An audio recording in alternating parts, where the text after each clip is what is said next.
عمر بن الخطاب الله رالي كان نقضي إسقونا مركوس صلاة إسقو كجرا أيال الدور عمر بن الخطاب ومديد اللجلية ركعات دي كوبات بوتو كذا ركعات دي الله بعد إسقو أنا أنتو كان أيام مديد الله هلالي ده نقول لك بحي مركز الله دولي مد عمر بن الخطاب عاني هالك لجسيي ماشي مديد اللجلية عنو كسو بودين بالليلي markaas waa amiirka muuminiinta inuu dardaarma laga rabaa si kasta loo hadlay Umar ibn Khattab naftii waa ku jirtaa laakiin hadal ma soo celin karaayo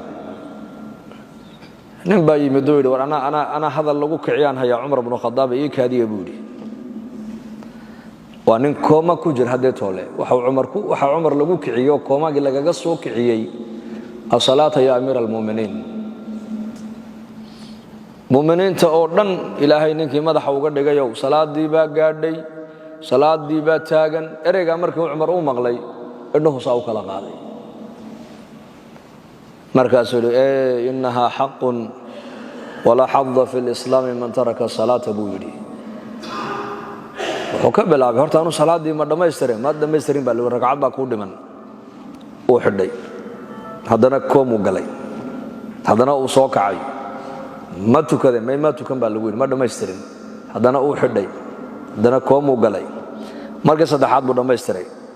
بركي الله يرواتو كتو صلاة دي ودميسترتي أيو يري الحمد لله الذي أعانني عليها بول إله يقول كلمة يقول عاوية إن صلاة أن تكذان أمها النقيا بولي وكوم وحكو جرو هذا صلاة دميسترايو